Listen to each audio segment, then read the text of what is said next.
Centre of symmetry,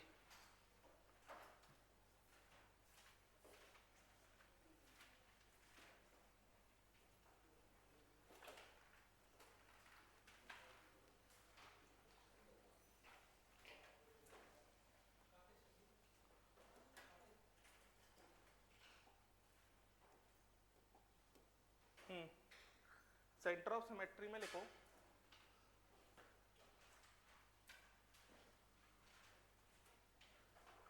any imaginary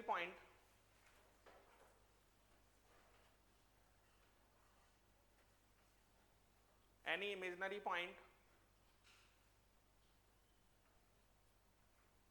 point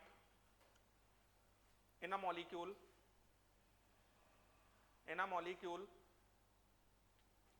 any imaginary point in a molecule from which lines are drawn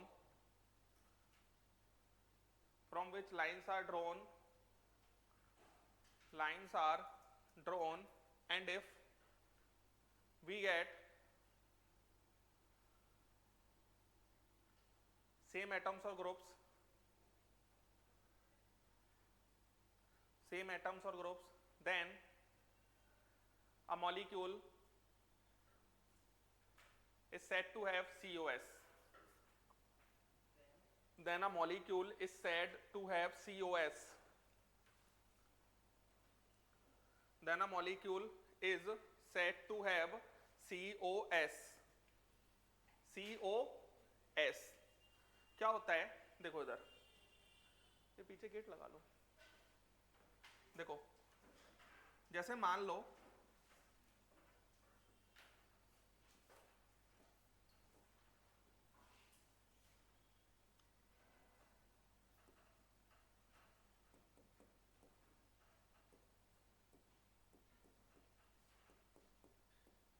ये है, ठीक है।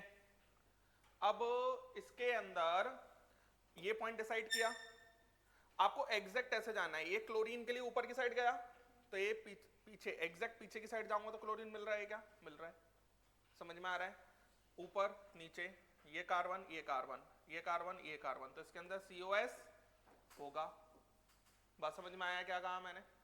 इसी तरीके से जैसे मान लो मेरे पास ऐसा कुछ लिखा हुआ है CH3H CH3। अब इसमें यही पॉइंट दिखता है जिससे सेंटर ऑफ सिमेट्री आ सकती है। एग्जैक्ट 180 डिग्री चलना है, ये ऊपर की साइड ये नीचे की साइड, ये ऊपर की साइड ये नीचे की साइड, सही है सब कुछ।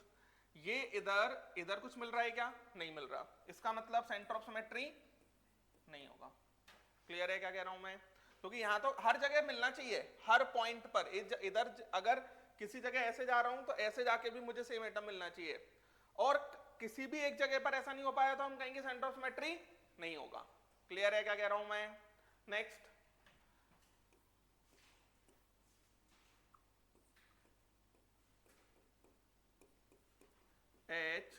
OH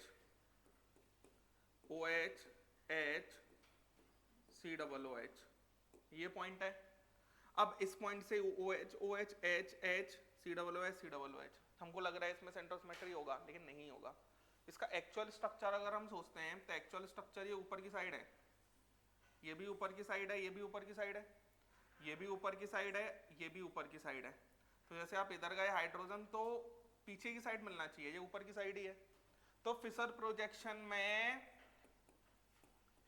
COS होगा ही नहीं, फिशर प्रोजेक्शन में कभी भी COS आएगा ही नहीं। बात समझ में आया क्या कहा मैंने? समझ पा रहे हैं?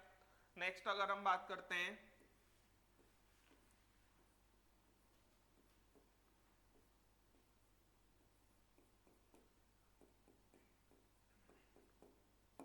सोचो, oxygen oxygen, carbon carbon, OH OH, carbon carbon, COS होगा।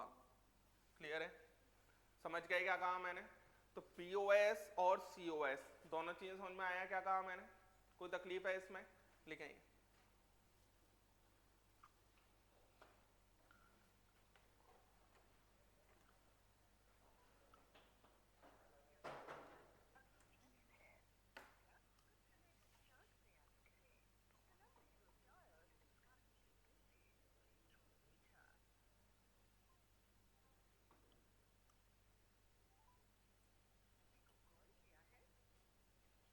हाँ हाँ, मैं तो कोचिंग आओ का बताओ का। हाँ वो तो मुझे लिफ्ट में मिल गए थे। हाँ। अरे यार मैंने समझा ही नहीं है उन्हें, पापा होंगे ना, पापा ही फोन लगा दो तुम। मेरे टाइम तो नहीं आए थे, अब तो आ ही गए होंगे। हाँ।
चलेंगे। अब बच्चों, अगर कंपाउंड के पास कभी भी पीओएस या सीओएस या दोनों आ गया तो वो कंपाउंड कैसा होगा? ऑप्टिकली इनएक्टिव, है ना। अब देखो, अगर कंपाउंड पे एक ही कायरल सेंटर है तो उसमें कभी पीओएस या सीओएस आ ही नहीं सकता। एक ही कायरल सेंटर होगा तो पीओएस या सीओएस आ ही नहीं सकता, तो वो ऑप्टिकली इनएक्टिव कभी हो ही नहीं पाएगा। समझ में आया क्या कहा मैंने? अब यहां पर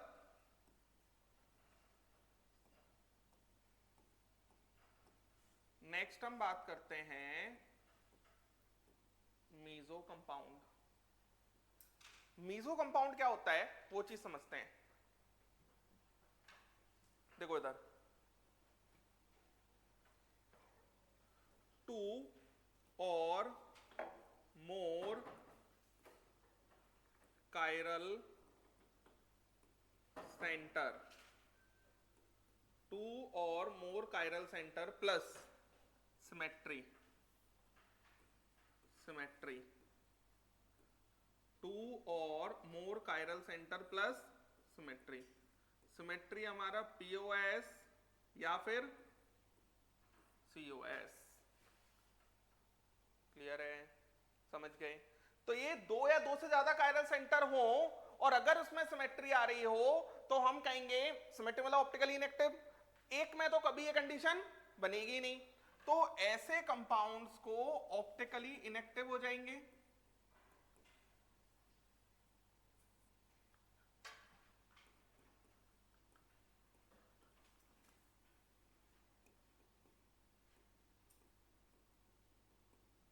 ऑप्टिकली इनएक्टिव, और ऑप्टिकली इनएक्टिव का मतलब क्या होता है बच्चों? Meso compound. अगर एक भी कायरल सेंटर नहीं है और ऑप्टिकली इनएक्टिव है तो मीजो नहीं होगा, और एक कायरल सेंटर में कभी ऑप्टिकली इनएक्टिव होगा ही नहीं। तो ये कहानी जो आएगी ये कब आएगी? दो या दो से ज्यादा पर। क्लियर है क्या कहा मैंने? लिखें जल्दी से।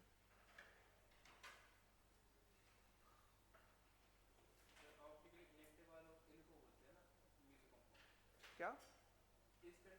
इस कंडीशन पे जो ऑप्टिकली इनएक्टिव होंगे, जीरो जीरो कायरल सेंटर है तो ऑप्टिकली इनएक्टिव होंगे ही, तो उनको मीजो कंपाउंड नहीं कहेंगे, इनको कहेंगे दो या दो से ज्यादा कायरल सेंटर हों।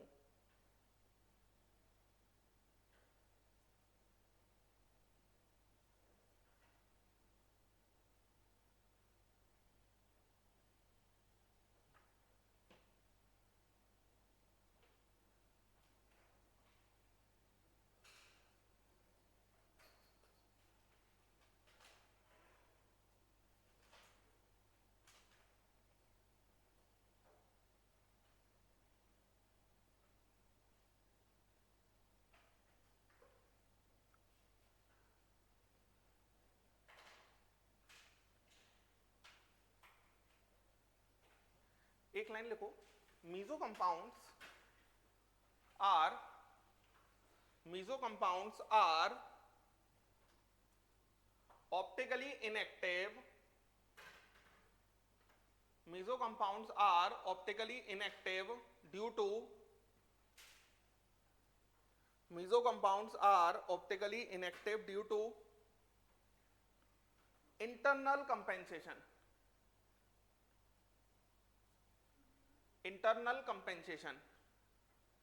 Meso compounds are optically inactive due to internal compensation. Meso compounds are optically inactive due to internal compensation. बात समझ में आ रही है? तो इंटरनल कंपेंसेशन का मतलब ये होता है कि मीजो कंपाउंड के अंदर दो पार्ट होते हैं। जैसे मान लो ये मीजो कंपाउंड है, अभी मान लेते हैं ऐसा, तो एक पार्ट लाइट को ऐसा घुमाएगा, दूसरा पार्ट लाइट को ऐसा घुमाएगा, तो नेट रोटेशन 0 हो जाएगा। तो एक ही मॉलिक्यूल में ऐसा होता है, इसलिए इसे इंटरनल कंपेंसेशन कहा जाता है। समझ गए क्या कहा मैंने? क्वेश्चन लिख लो, विच ऑफ द फॉलोइंग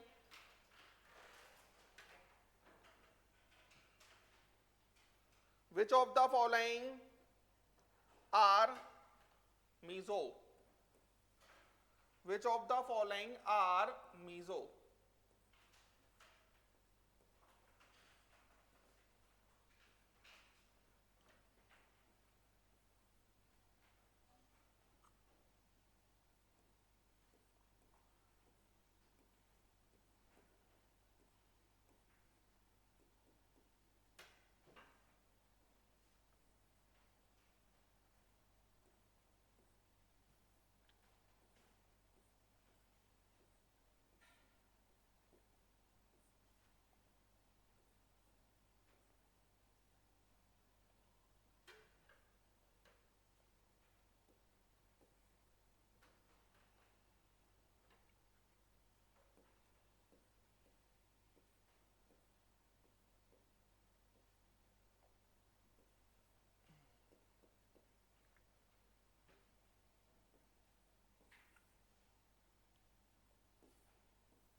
कौन सा?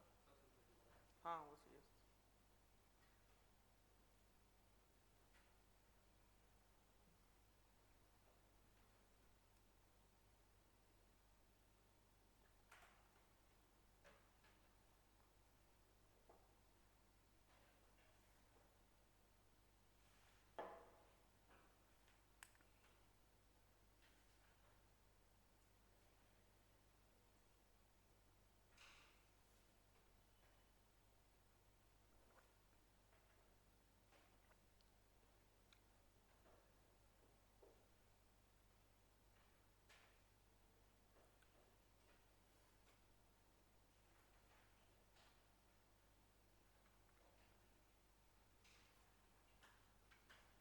चलो, ये आपका कायरल सेंटर है ना, कायरल सेंटर ऑप्टिकली इनएक्टिव है, मीजो हो जाएगा।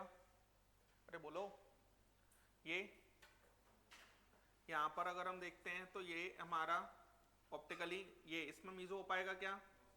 नहीं हो पाएगा, क्यों? इसमें पीओएस नहीं है ना सीओएस है। यहां पर इसके अंदर अगर हम बात करते हैं तो ये ऐसे काट देंगे तो नहीं होगा, इसका मिरर इमेज यही बनेगा ऊपर की साइड, है ना। ऐसे काट देंगे तो ऑक्सीजन ऑक्सीजन आमने सामने नहीं आ पाएंगे, ये आमने सामने तभी आते जब पीओएस ऐसा होता, और ये अगर हमने पीओएस ऐसा ले लिया तो इसका मिरर इमेज यहाँ बन जाएगा। इसका मतलब ये इसमें पीओएस सीओएस है ही नहीं। अच्छा, सीओएस क्यों नहीं है इसमें? ये गए ऊपर की साइड, तो पीछे की साइड होना चाहिए था, समझ में आया? तो इसमें मीजो नहीं होगा। हाँ, इसके अंदर आपको सेंटर ऑफ सिमेट्री दिखता है, सेंटर ऑफ सिमेट्री दिखता है तो ये क्या हो जाएगा? मीजो। ये मीजो नहीं हो सकता, बल्कि ये ऑप्टिकली इनएक्टिव है, ये ऑप्टिकली इनएक्टिव है, लेकिन ये मीजो क्यों नहीं हो सकता? इस पर जीरो कायरल सेंटर है। अरे कायरल सेंटर ही नहीं है ना, CS3 तो सेम है ना।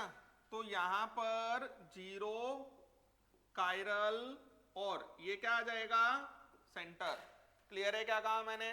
यहां पर अगर हम बात करते हैं तो ये 20 से काट दो, 20 से कट जाएगा तो इसके अंदर ये क्या हो जाएगा?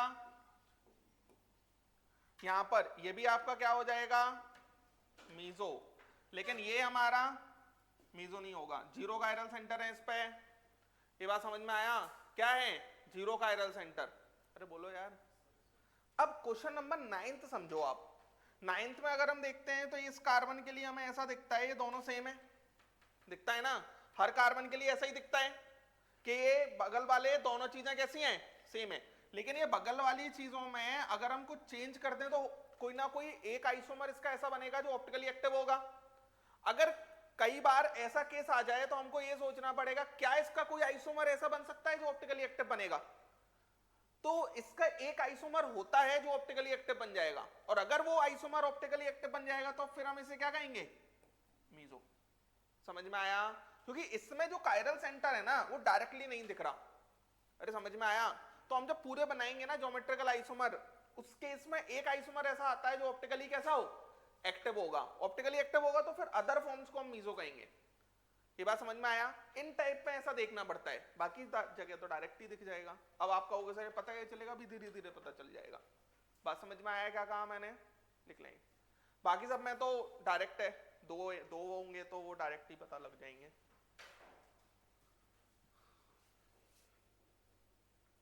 और बाकी में तो मीजो आप डायरेक्ट ही देख सकते हो। मीजो का क्वेश्चन पूछा जाता है, बात समझ में आ रही है? मीजो का क्वेश्चन पूछा जाएगा आपसे। मीजो इसलिए है क्योंकि इसके और ज्योमेट्रिकल आइसोमर बनाएंगे ना, तो इसके 8 ज्योमेट्रिकल आइसोमर बनते हैं। 8 में से एक जो होता है वो ऑप्टिकली एक्टिव होता है, ऑप्टिकली एक्टिव होता है। तो अगर एक ऑप्टिकली एक्टिव है तो बाकी 7 को हम मीजो कह सकते हैं, जब अगर हमें एग्जैक्टली नहीं दिख पा रहा तब।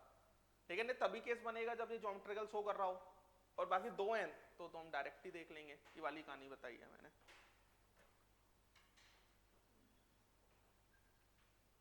मुझे मॉड्यूल बताना एक बार आइसोमेरिज्म का।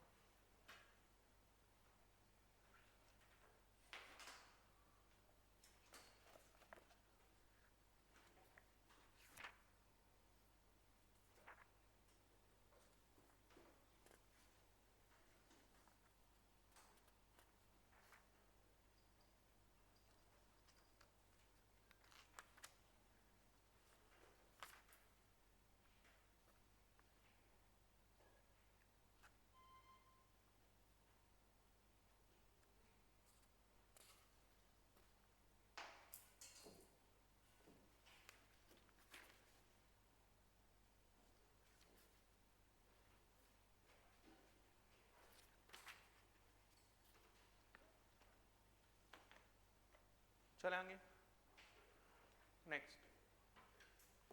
नेक्स्ट लिखो बच्चों, enantiomers. Enantiomers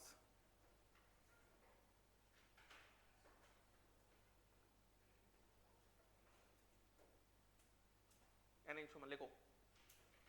stereo isomer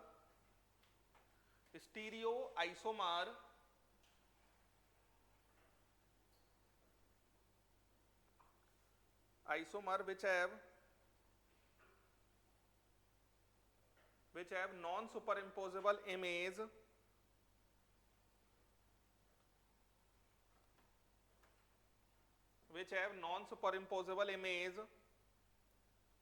is known as enantiomers. Which have non superimposable image is known as enantiomers. Is known as enantiomers. आगे लिखो, enantiomers have same physical properties. Same physical properties such as boiling point, melting point, melting point, solubility, boiling point, melting point, solubility, etc. Boiling point, melting point, solubility, etc. सारी चीजें same होंगी enantiomers की, बस एक चीज different होगी, वो क्या है, their behaviour towards plane polarised light. कैसे? जैसे मान लो मेरे पास ऐसा कुछ लिखा है CH3, ठीक है, H, ये हमारा OH है और ये हमारा D है. ये हमारा एक ही कायरल सेंटर होगा तो डेफिनेटली ऑप्टिकली एक्टिव होगा, और अगर ये ऑप्टिकली एक्टिव होगा तो एक ये इस फॉर्म में एग्जिस्ट करेगा और एक इसका मिरर इमेज बनेगा. तो कार्बन है, ये हमारा CH3 है, ये हमारा H है, ये हमारा OH आ जाएगा और ये हमारा D आ जाएगा. ये हमारा OH आ जाएगा और ये हमारा क्या आ जाएगा, D आ जाएगा. तो यहां पर अगर हम बात करते हैं, ये हमारा OH आ गया, ये हमारा D आ गया, तो इसके अंदर समझना मेरी बात को कि इसके अंदर एक्चुअल में है क्या, कभी भी एक ही कायरल सेंटर हो और एक कायरल सेंटर में कायरल सेंटर और उसका मिरर इमेज आपस में एनेंशियोमर्स कहलाते हैं. आपस में क्या कहलाते हैं, एनेंशियोमर्स. आपस में क्या कहलाते हैं, एनेंशियोमर्स. बात समझ में आया क्या कहा मैंने? तो यहां पर एक ही कायरल सेंटर में एक चीज और समझो, हम एक कॉन्फ़िगरेशन निकालते हैं बच्चों, RS. कौन सा कॉन्फ़िगरेशन निकालते हैं, R और S. तो RS कॉन्फ़िगरेशन कैसे निकलेगा इन टाइप के रिप्रेजेंटेशंस में, वो मैं आपको सिखाता हूं. लेकिन सबसे पहले आप ये समझो, अगर एक ही कायरल सेंटर है और अगर ऐसा कोई भी, देखो एक ही कायरल सेंटर तो ऑप्टिकली एक्टिव होगा ही होगा और उसका मिरर इमेज, ये आपस में एनेंशियोमर्स कहला देंगे. दूसरा, ऐसा कोई भी कंपाउंड जिसमें POS और COS ना हो, POS और COS ना हो, वो कंपाउंड भी दो फॉर्म में एग्जिस्ट करेगा, एक वो खुद और एक उसका मिरर इमेज, और दोनों आपस में क्या होंगे, एनेंशियोमर्स. ये बात समझ में आया? ऑप्टिकली एक्टिव कंपाउंड और उसका मिरर इमेज आपस में एनेंशियोमर्स कहलाते हैं, है ना. एक ही कायरल सेंटर होगा तो ऑप्टिकली एक्टिव होगा, इसका मिरर इमेज एनेंशियोमर कहलाएगा. अभी मैंने एक का सिखाया, लेकिन कहीं पर भी जो ऑप्टिकली एक्टिव कंपाउंड है उसका मिरर इमेज आपस में क्या कहलाते हैं, एनेंशियोमर्स. लिख लें.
चलें, लिख लिया. नेक्स्ट, रूल्स फॉर, देखो जरा, rules for rules for R and S configuration, rules for R and S configuration, R and S configuration in wedge dash formula, in veg dash formula, ये वेज डैश फॉर्मूला कहा जाता है, इस आगे वाले को वेज, पीछे वाले को डैश। इसमें आर और एस कैसे निकालेंगे वो चीज सीखनी है। लिखो जरा first point, groups around the chiral centre, groups around the chiral centre, groups around the chiral centre are arranged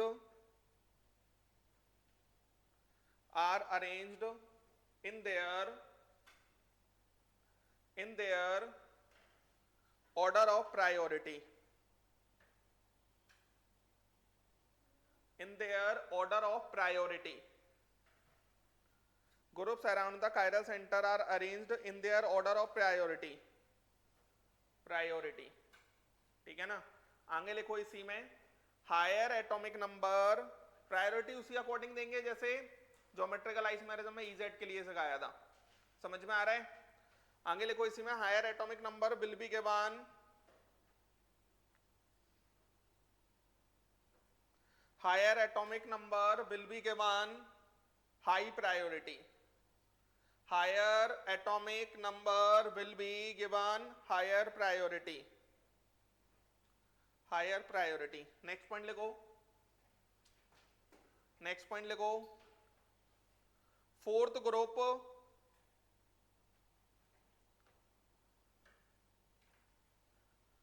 fourth group must B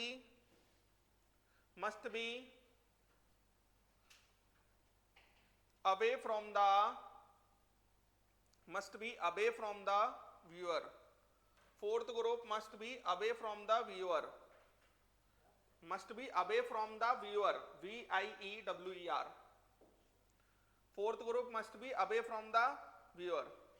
next point लिखो, by interchanging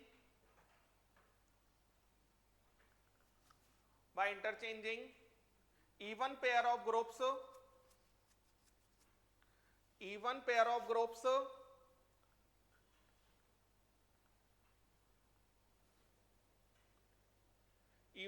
groups around chiral center,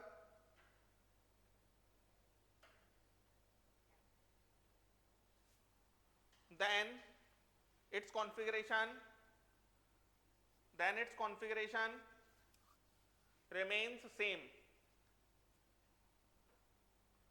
while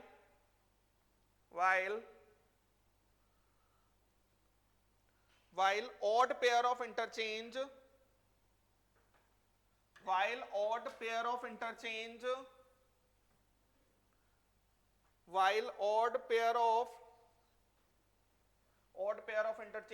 around chiral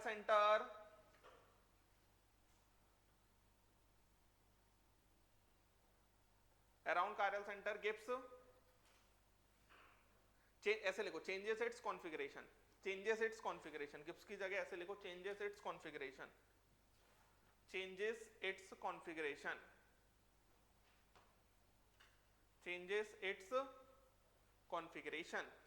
देखें जरा, पहले मैं इसी में apply करता हूं, समझना।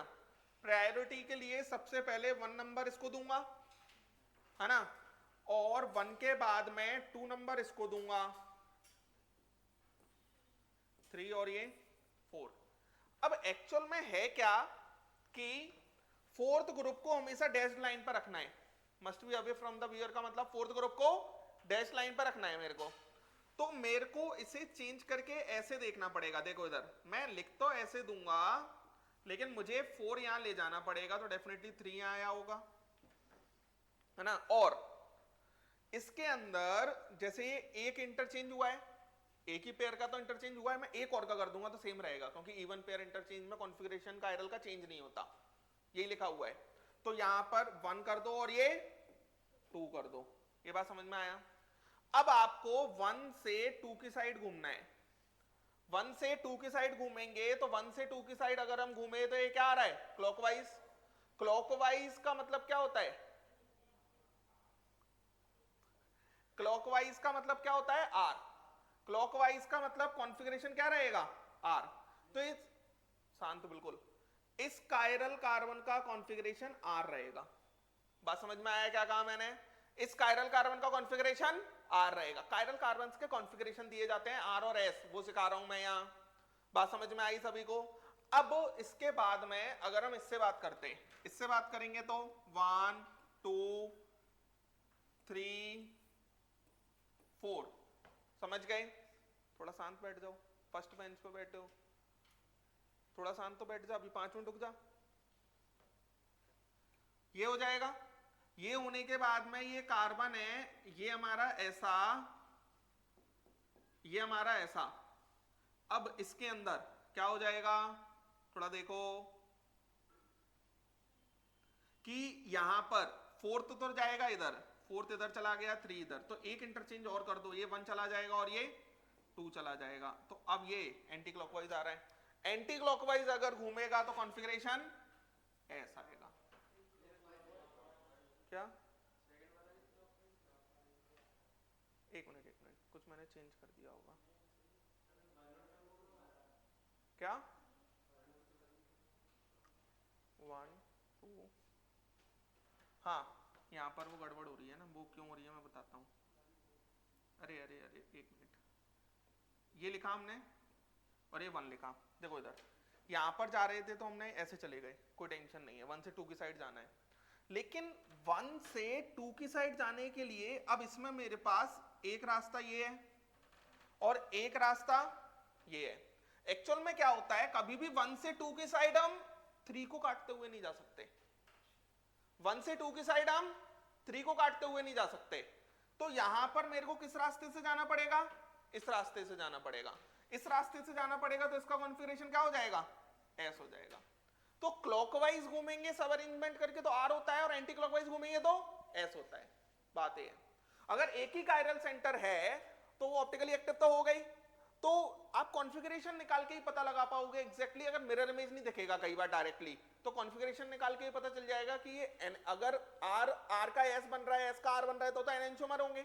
मान लो ये भी आर आता, ये भी आर आता, तो फिर क्या बनते, ये भी आर आता, ये भी आर बनता, तो क्या बनते, आइडेंटिकल। बात समझ में आया। एक ही कायरल सेंटर है तो 2 ही पॉसिबिलिटीज बनेंगी, एक एनेंटियोमर और एक आइडेंटिकल, इसके अलावा कोई पॉसिबिलिटी नहीं बनेगी। और पता कैसे लगेगा, आरएस कॉन्फ़िगरेशन। समझ में आया, समझे क्या कहा मैंने, हाँ अब बोलो तुम।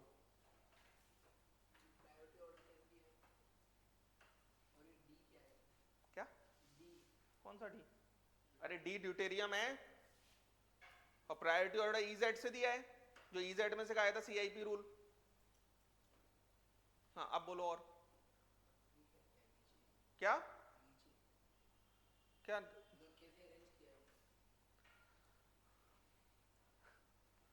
देखो इधर मैंने ये बोला है कि यहां पर जैसे ये था, मेरे को 4 चाहिए डैश्ड पोजीशन पे, फिक्स है ये बात। तो 4 अगर डैश पे चाहिए तो 4 यहां पहुंचेगा तो 3 आया होगा, सिर्फ नंबर लिख लिया करो। और ये ऑड पेयर ऑफ इंटरचेंज हुआ, हमेशा जब भी मैं इंटरचेंज करूं तो कोशिश करो कि इवन पेयर इंटरचेंज हो, तो कॉन्फ़िगरेशन चेंज नहीं होगा। तो ये हमारा 3, ये 4, ये 1, ये 2 चला जाएगा, तो इवन पेयर ऑफ इंटरचेंज हुआ 1 से 2 की साइड। अब 1 से 2 की साइड कभी भी 3 को काटते हुए नहीं जा सकते, तो क्लॉकवाइज घूमेंगे तो आर, एंटी क्लॉकवाइज तो एस।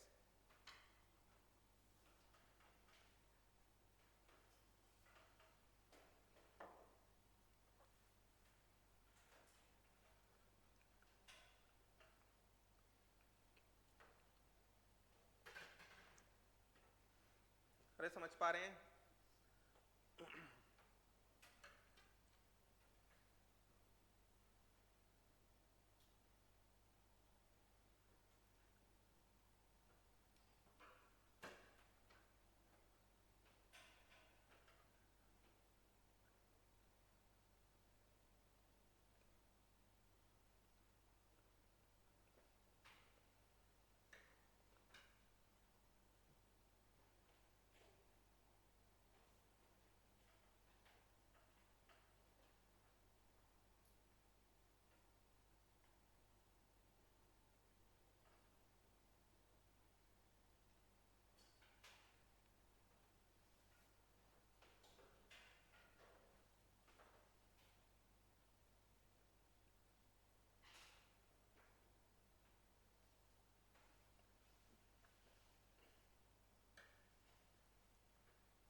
चले आएंगे।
हाँ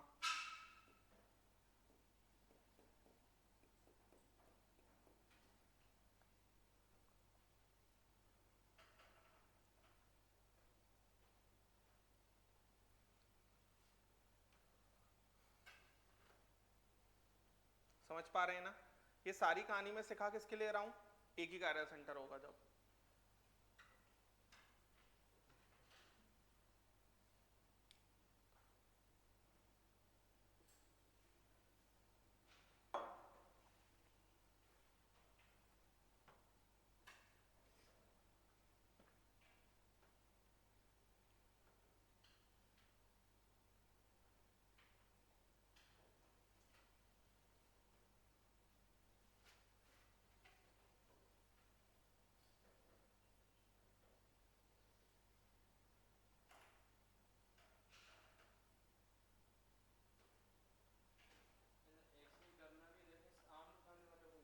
क्या? नहीं, किसी को भी कर दो, ऐसा थोड़ी है कि एक्सचेंज। देखो इधर देखो, यहां पर आप प्रायोरिटी ऑर्डर दो सबसे पहले, 1 2 3 और ये 4। कोई टेंशन ही नहीं है, एज इट इज रखा रहने दो।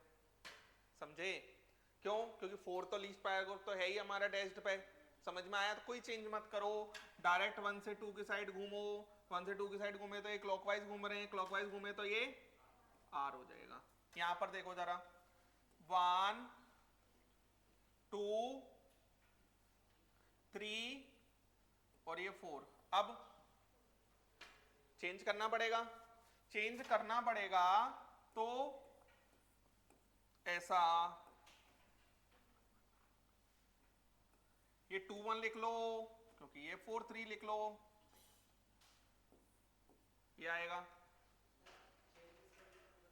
क्या चेंज तब करते हैं जब 4th वाला डैश पे ना हो। Least priority group must be away from the viewer, वही लिखवाया था मैंने। अब यहां पर ये इधर से इधर गया, 1 से 2 की साइड गया तो आर, ये आर ये भी आर, तो आंसर क्या हो जाएगा? आइडेंटिकल। मुझे लगता है आप समझ गए होंगे। जब कट करके निकलना हो तो 3 को कट नहीं कर सकते कभी, 3 कभी कट नहीं होगा। समझ में आ रहा है ना?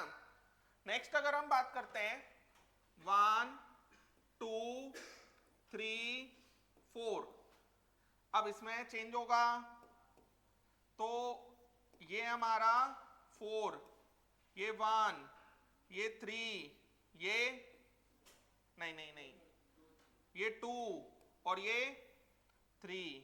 अब ऐसे नहीं जा सकते, ऐसे जाएंगे, ऐसे जाएंगे तो S, तो ये S हो जाएगा। यहां पर ये 4 दिखना चाहिए, बढ़िया है, कोई टेंशन नहीं है। 2 3, ये क्या है? R, R होगा तो आंसर N इंच। जल्दी लिखें। अरे क्लियर है? और थोड़ा सा अपना दिमाग ना खुल के आओ, अभी ना केमिस्ट्री की क्लास में थोड़ा सा दिमाग लगेगा आपका।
चले आगे, एक ही कार्यल सेंटर में और वेज डैश में कैसे निकाला जाता है ये समझ गए आर एस। नेक्स्ट लिखो R and S in Fischer projection.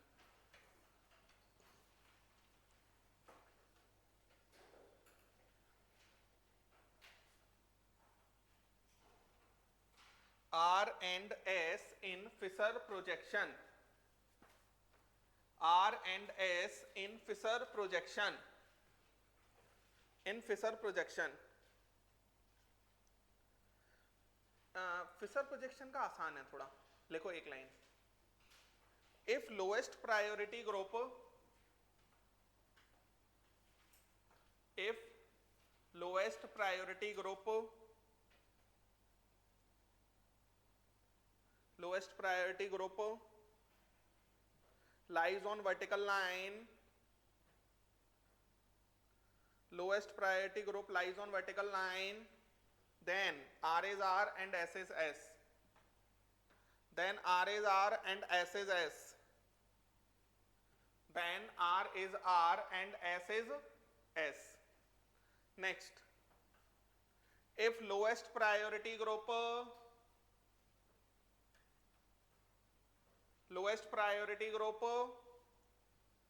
lies on horizontal line,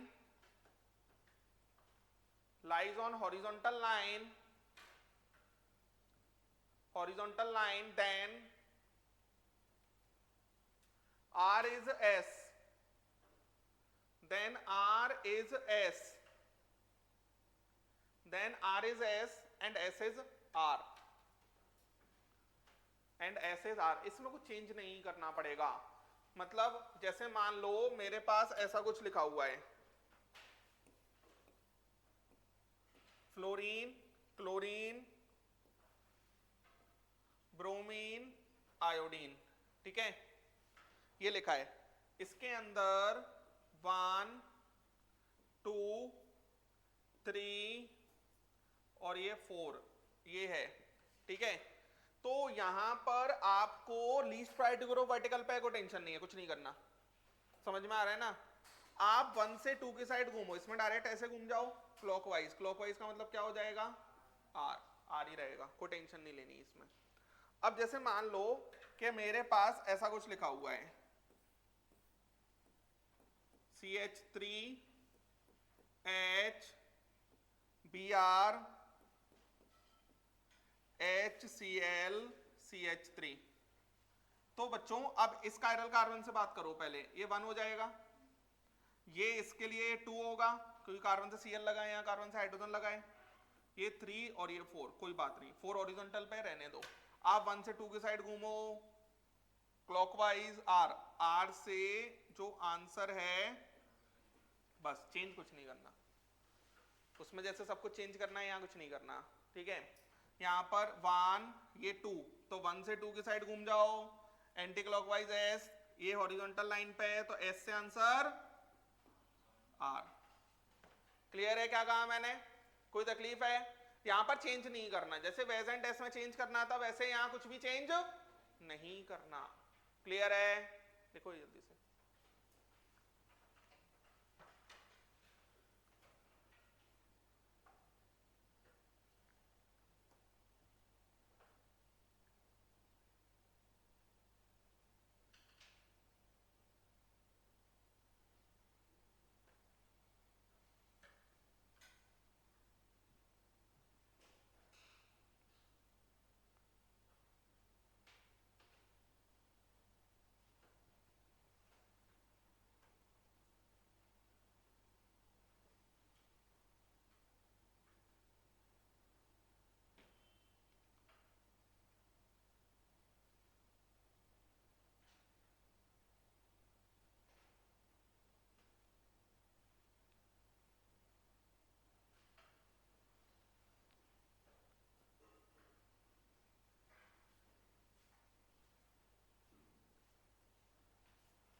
चले आएंगे, देख लिया। नेक्स्ट, नेक्स्ट लिखो, some rules about Fisher projection. Some rules about Fisher projection. Some rules about Fisher projection. Some rules about Fisher projection. Fisher projection लिखो. If Fisher projection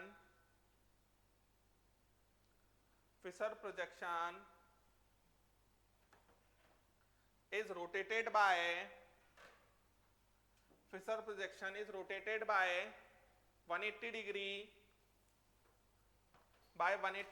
in a plane of paper, by 180 degree in a plane of paper, then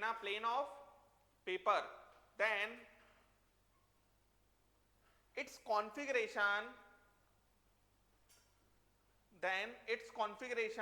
will not change. जैसे ये लिखा हुआ है, इसमें fluorine है, iodine है, chlorine है और ये ब्रोमीन है. तो यहां पर इसका कॉन्फ़िगरेशन क्या आया था? आर आया था.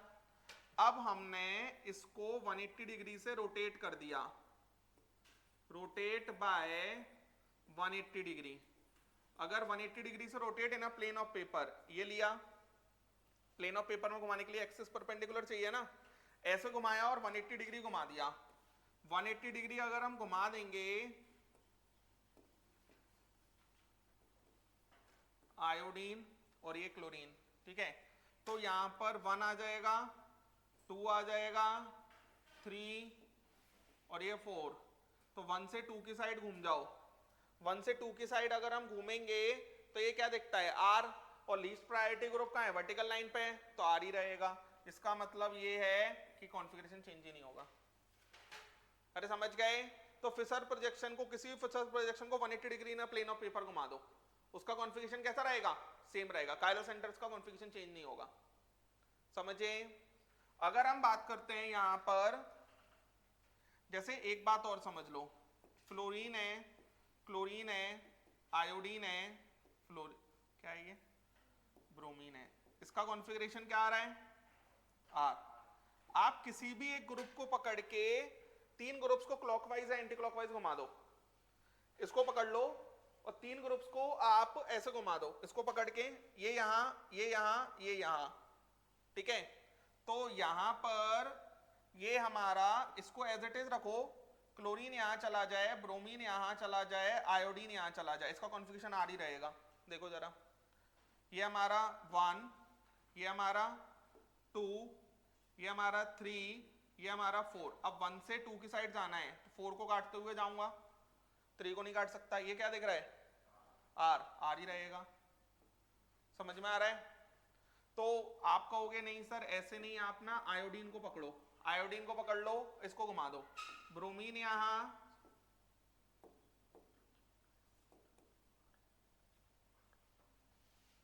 टू, ये आ जाएगा, ये आ जाएगा 1 से 2 की साइड, 4 को काटते हुए क्या दिख रहा है? ये आर. आर ही रहेगा. अरे बोलो यार. तो कॉन्फ़िगरेशन चेंज नहीं होगा. समझ गए? ये 2 प्रॉपर्टीज फिशर प्रोजेक्शन की मैं कई जगह पर यूज करूंगा. क्लियर है? लिख लें.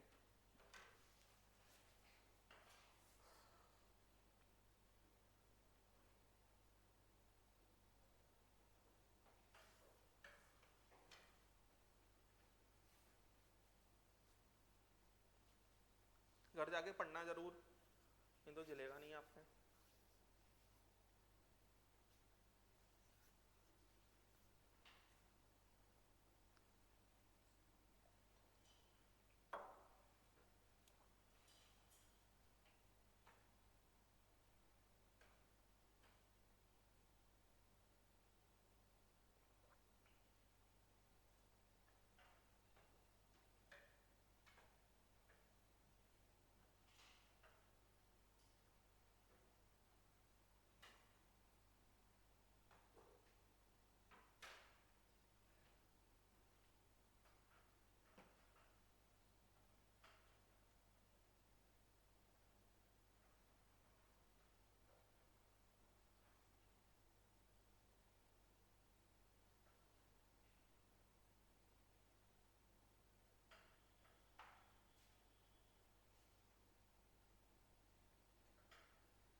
लिख लिया, समझ गए सारी कहानियां।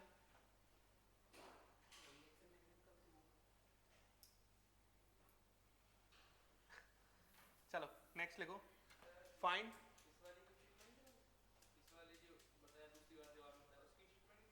नहीं नहीं नहीं, वो यूज ही इतना होगा तो वो अपने आप ही याद हो जाएगा। क्वेश्चन लिख लो, find R S configuration, find R S configuration, find R S configuration.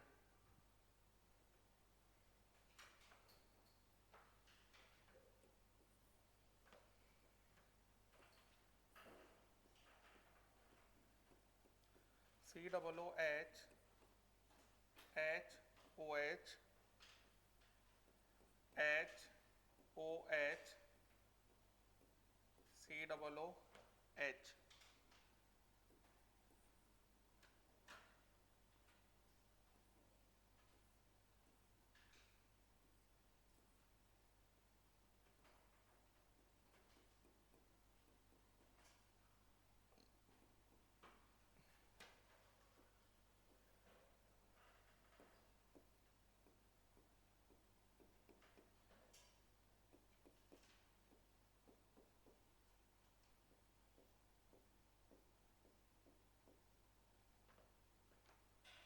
बनाओ आर एस कॉन्फ़िगरेशन।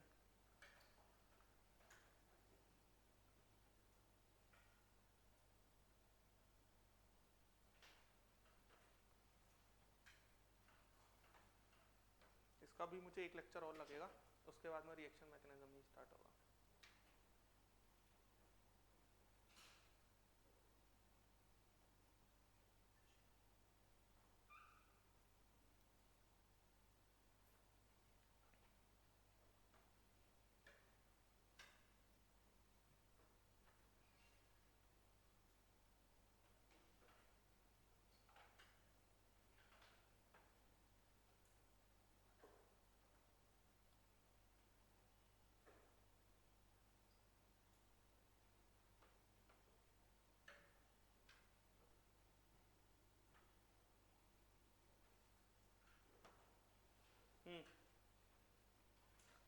यहाँ पर ये 1 होगा, ये सी डबल बॉन्ड O है, यहाँ कार्बन है, यहाँ ऑक्सीजन है, ये 2 होगा, ये 4 है ना। तो 1 से 2 की साइड जाओ, क्या दिखता है S, और S से क्या हो जाएगा R। यहाँ पर ये 1 होगा, ये 2 होगा, चले जाओ, ये क्या दिखता है R, R से क्या हो जाएगा S। क्लियर है, समझ गए? अरे कोई तकलीफ है? यहाँ पर 1 और 2 ही लिख लो ना डायरेक्ट, 1 और 2 से ही काम चल जाएगा ना फिर सर में, तो कोई ऐसा एक्सचेंज तो कभी करना ही नहीं पड़ेगा इसमें। लीस्ट प्रायोरिटी ग्रुप हमारा इधर है तो चेंज कर दो जो आंसर आ रहा है हमारा उससे। अरे बोलो यार। सेकंड क्वेश्चन देखो, ये 1 होगा, ये 2 होगा, ये 3 होगा और ये 4 होगा। अब इसमें least priority group dash line पे ही है, कोई टेंशन वाली बात नहीं है। 1 से 2 की साइड चले जाओ, तो 1 से 2 की साइड ये जा रहे हैं, 1 से 2 की साइड ये जा रहे हैं, तो S। यहां पर 1 2 3 4, तो 1 से 2 की साइड चले जाओ S, S से आंसर R आ जाएगा। क्लियर है? लिखें ये जल्दी से।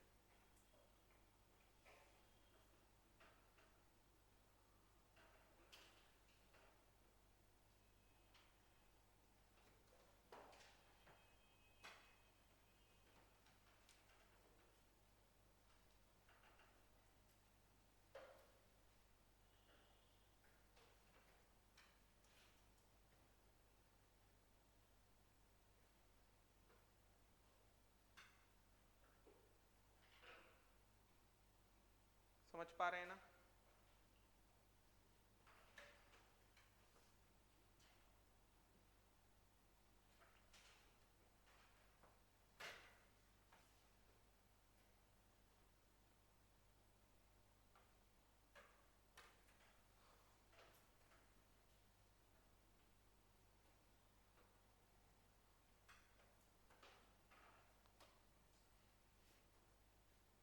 चलें नेक्स्ट नेक्स्ट लिखो बच्चों, दो कैटेगरी हो गया। एनेंशियोमर्स कौन होंगे? ऑप्टिकली एक्टिव और आपस में मिरर इमेज। और आइडेंटिकल कब होंगे? जब सेम आ जाए। दूसरी बात, जैसे ऑप्टिकली इनएक्टिव कंपाउंड हो और उसका मिरर इमेज हो तो वो भी क्या होंगे? आइडेंटिकल। वो भी क्या होंगे? आइडेंटिकल। ऑप्टिकली इनएक्टिव कंपाउंड का मिरर इमेज कभी भी बना के दे दिया आपको, पूछा इनमें रिलेशन क्या है, तो रिलेशन क्या होगा? आइडेंटिकल। समझ में आ रहा है? नेक्स्ट लिखो diastereomers. Diastereomers, diastereomers, diastereomers.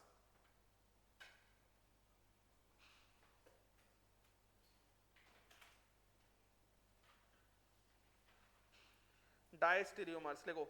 Stereo isomers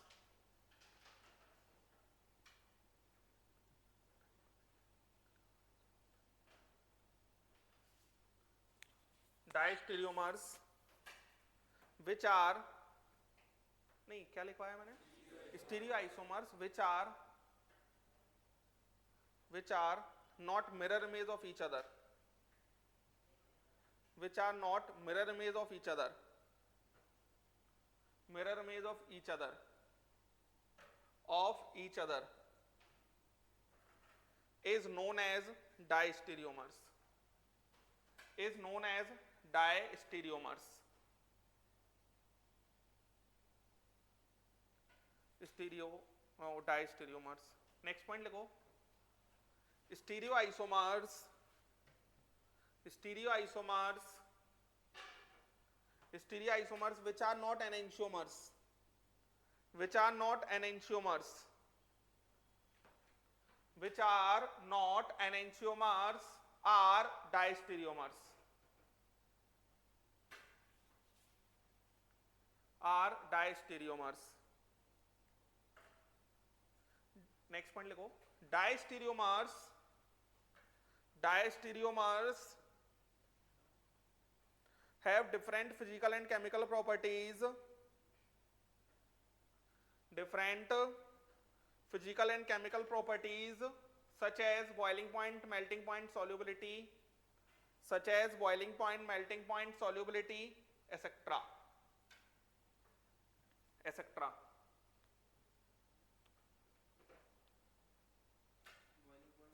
melting point, solubility, etc. देखो एक बात समझो यहां,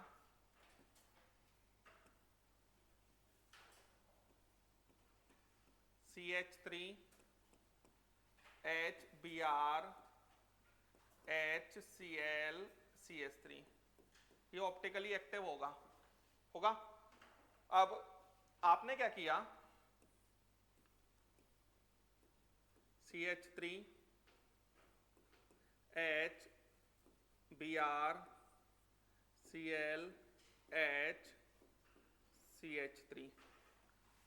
तो बच्चों पता है आपको एक बात, क्या कि अगर कभी भी कायरल सेंटर दो या दो से ज्यादा है, उनमें से जितने हैं उससे कम पर अगर हम कायरल सेंटर पे चेंज कर रहे हैं तो वो हमेशा डायस्टीरियोमर्स होंगे। क्या कहा मैंने?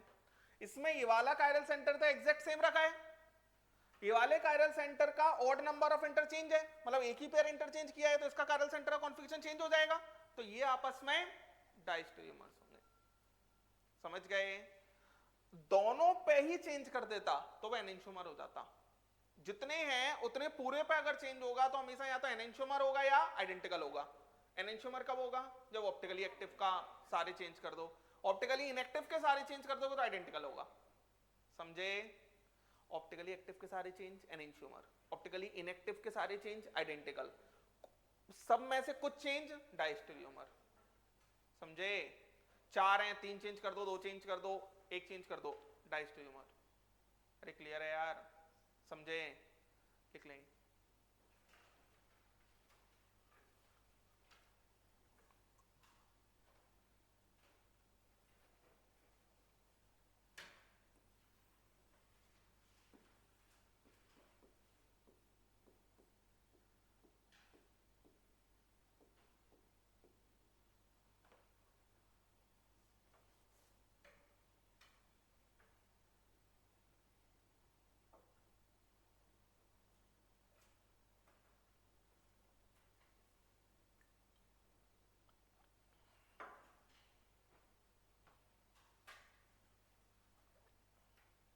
चलें,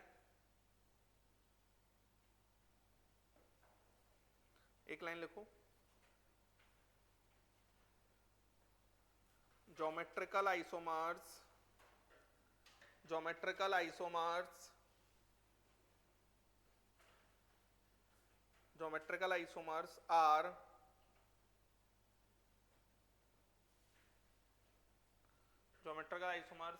also said to be diastereomers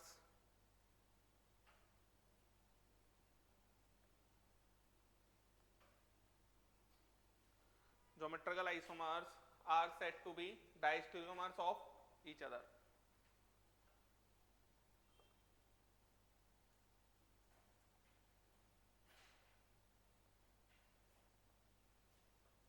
जैसे एक बात सोचो, अगर एक ही कायरल सेंटर की बात हो रही है तो कभी भी डायस्टेरियोमर वर्ड आएगा ही नहीं। बात समझ में आया? एक ही कायरल सेंटर की बात हो रही है तो कभी भी डायस्टेरियोमर वर्ड आएगा ही नहीं, या तो एनेंशियोमर या आइडेंटिकल। क्लियर है? ऑप्टिकली एक्टिव का मिरर इमेज तो वो किससे पता चलेगा? आरएस कॉन्फ़िगरेशन से। घर जाके ये सारी चीजें जरूर देखनी है आपको। जैसे देखो इधर,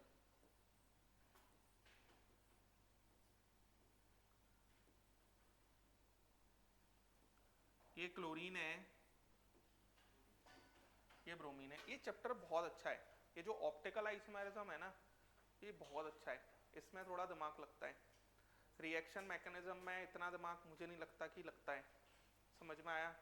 और नीट के हिसाब से वो जितना भी पूछ ले, दिमाग रिएक्शन मैकेनिज्म में नहीं लगेगा।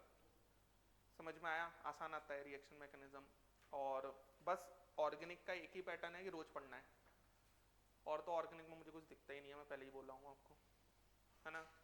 मतलब सबसे इजीएस्ट ब्रांच है। फिजिकल में हर चैप्टर का अपना एक डिमांड है कि इस चैप्टर को ऐसे पढ़ना पड़ेगा, इस चैप्टर को ऐसे पढ़ना पड़ेगा। सेम मेरे को लगता है इनऑर्गेनिक में भी हर चैप्टर की अपनी एक डिमांड है। थोड़ा थोड़ा बॉन्डिंग यूज होता है, लेकिन हर चैप्टर की अपनी एक डिमांड है। ऑर्गेनिक के अंदर चैप्टर है ही नहीं, तो डिमांड कैसी होगी? ऑर्गेनिक एक जैसा चलता है। समझ में आया ना? एक जैसा चलेगा पूरा। ऐसा नहीं होगा कि अब जैसे रिएक्शन मैकेनिज्म स्टार्ट करूंगा तो कोई चैप्टर नहीं लिखूंगा मैं, सारी रिएक्शंस उसी में आ जाएंगी, और जितनी भी आपने पढ़ी, मतलब थोड़ी बहुत आपने जो देखा होगा। समझ में आ रहा है ना? तो इस तरीके से ऑर्गेनिक का पैटर्न चलता है। बस ऑर्गेनिक में आपकी टेंडेंसी होनी चाहिए घर जाके कॉपी खुलनी चाहिए। नहीं खुल रही तो 5 दिन बाद आप क्लास लेना बंद कर दोगे, क्योंकि समझ ही नहीं आएगा। फिर जब पूरा निपट जाता है तो फिर बच्चे आते हैं पूछने कि सर अब क्या करें? सर क्या करेंगे? निपट गया, खत्म, कुछ नहीं हो सकता। समझ में आया ना? तो कई बार क्या होता है, बच्चा ये सोचता है कि टीचर के पास जाएंगे तो ये टीचर ऐसा बताएगा, जादू सीख जाए। जादू कोई नहीं है। आज अगर मेरे को आता है तो मैंने 10 साल पढ़ाया है, रोज पढ़ा है, तो मेरे को आता है। आप पढ़ोगे आपको आ जाएगा, नहीं पढ़ोगे नहीं आएगा। सिंपल है। मैं कहूँ कि मैंने पढ़ा दिया अब आपको अपने आप आ जाएगा, नहीं आएगा। समझ में आया ना? बहुत मेहनत करनी पड़ेगी तभी आएगा आपको। देखो इधर बच्चों, ये वाला कंपाउंड जो है ये ऑप्टिकली एक्टिव तो है, दिखता है ना? ऑप्टिकली एक्टिव तो है। अब इस कंपाउंड में मैंने क्या किया, ये क्लोरीन और ये ब्रोमीन, बताओ ये एनेंशियोमर हो सकता है क्या? नहीं हो सकता। ये दोनों कायरल सेंटर है। कायरल सेंटर में किसी एक पे ही चेंज कर रहा हूं, क्या होंगे? डायस्टेरियोमर। क्या होंगे ये? डायस्टेरियोमर। क्या होंगे ये? डायस्टेरियोमर। बच्चों एक बात और याद रखो मेरी, इतनी बातें मैंने सिखा दी, एक पॉइंट और बोल रहा हूं मैं। क्या? कभी भी साइक्लिक में अगर डायस्टेरियोमर नाम आ रहा है तो वो आपस में ज्योमेट्रिकल आइसोमर जरूर होंगे। साइक्लिक में अगर कभी भी डायस्टेरियोमर आ रहा है तो वो आपस में ज्योमेट्रिकल जरूर होंगे। ये ज्योमेट्रिकल है या नहीं है? है। अगर मुझे इसका एनेंशियोमर बनाना होता तो दोनों पे चेंज करना पड़ता, दोनों को पीछे भेजना पड़ता, क्योंकि एनेंशियोमर के लिए इसका मिरर लगाओ। आपको उसका मिरर लगाना कहाँ है? कहीं भी लगाओ, जहां आपकी मर्जी हो। ऐसे में लगा दो, पीछे लगा दो, मॉलिक्यूल अलग अलग बनेंगे, लेकिन जितने भी इसके मिरर लगा के मॉलिक्यूल बनेंगे वो आपस में सारे आइडेंटिकल होंगे, और इसके सारे एनेंशियोमर होंगे। क्लियर है क्या कहा मैंने? समझ गए आप? नेक्स्ट देखो इधर, लिख लो।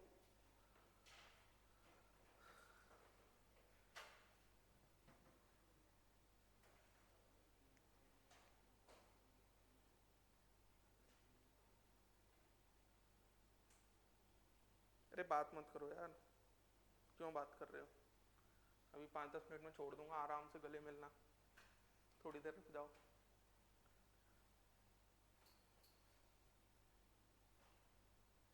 तुमको ठंड वंड नहीं लग रही?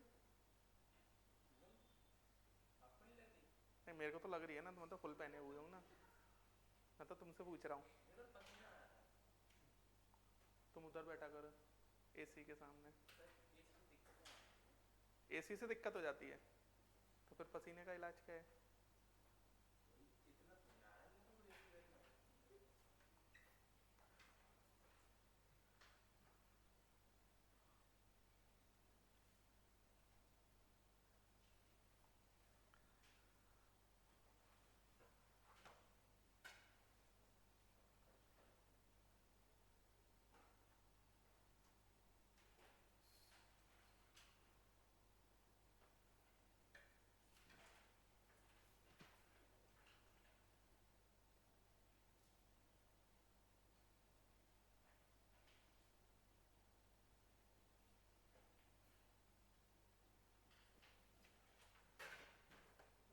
लिख लिया?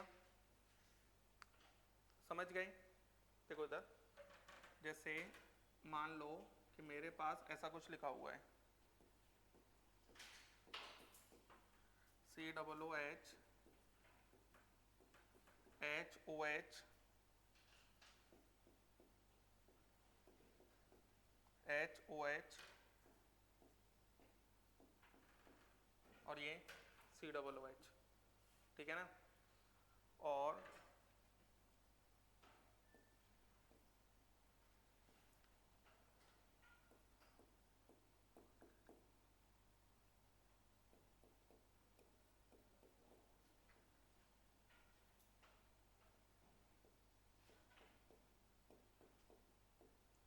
बताओ जरा क्या रिलेशन होगा? डाइस्टेरियोमर, है ना?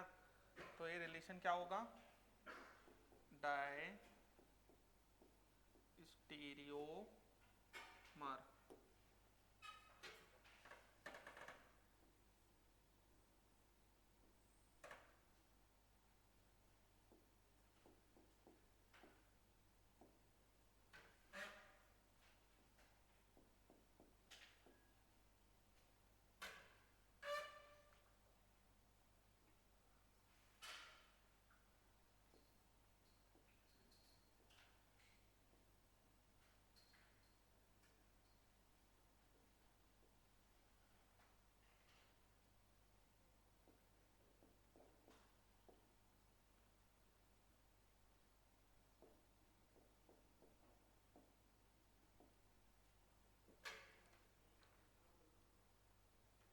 ये दिया हुआ है, कैसे करेंगे इसको? ये देखो यहाँ पर कुछ गड़बड़ दिख रही है मेरे को कि ये अपनी पोजीशंस पे नहीं दिए हुए हैं, तो आप दूसरे को पहले जैसा बना लो या पहले को दूसरे जैसा बना लो। हम दूसरे को पहले जैसा बना लेते हैं। दूसरा पहले जैसा कैसे बनेगा? 180 डिग्री घुमा दो। अगर ये 180 डिग्री घूम जाएगा तो ये हमारा, बच्चों देखो जरा, ये क्या आ जाएगा? Br और H। ये क्या आ जाएगा? Cl और H। तो यहां पर ये हमारा Br और H आ गया, ये हमारा Cl और H आ गया। ये ऑप्टिकली एक्टिव दिखता है, ये ऑप्टिकली एक्टिव का मिरर इमेज दिखता है। तो ये आंसर एनेंटियोमर हो जाएगा। हाँ, किस किस को? इसको और इसको, इन दोनों में देखो, मैं कभी भी इससे तो कंपेयर कभी नहीं करूंगा। मैं हमेशा दूसरे को हमेशा पहले जैसा ही बनाऊंगा। पहले तो एग्जैक्ट पोजीशन पे ले जाके फिर चेक करूंगा हमेशा, तब आपको एग्जैक्ट दिखेगा कि ये क्या है। ये एनेंटियोमर कैसे दिखता है? नीचे मिरर लग जाएगा इसमें, तो ये तीसरा जैसा बन जाएगा। ऐसे में लगाएंगे तो वो एग्जैक्ट ये वाला मिरर नहीं बनेगा शायद, ऐसे में लगाएंगे तो नीचे लगाएंगे तो वो एग्जैक्ट नीचे वाले ऊपर पहुंच जाएंगे ना, तो दिख जाएगा। 180 डिग्री इस वाले को ऐसे घुमाया है, ऐसे घुमाएंगे तो CL ऊपर H नीचे, और ये हमारा BR ऊपर H नीचे।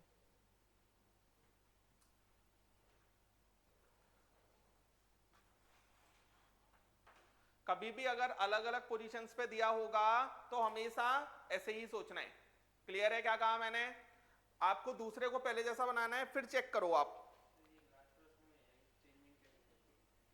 180 नहीं घुमा पा रहे हो इस मॉलिक्यूल को, तुम इस एक्सिस को 20 से लेके नहीं 20 से नहीं सॉरी, इस एक्सिस को ऐसे लेकर घुमा दो, ऐसे लेकर घुमा दोगे तो ये दोनों ऊपर नहीं पहुंच जाएंगे और ये इधर पहुंच जाएगा। 180 मॉलिक्यूल पूरा घूम जाएगा ना ऐसे में। अरे क्लियर है? थोड़ा सा घुमाओ पाओ, है ना, आसान हो जाएगा। हमेशा ये गलत होता है, समझ में आया? गलत कर दोगे आप लोग। हमेशा उस जैसा बनाओ तब कंपेयर करो। ठीक है, इतना रखते हैं।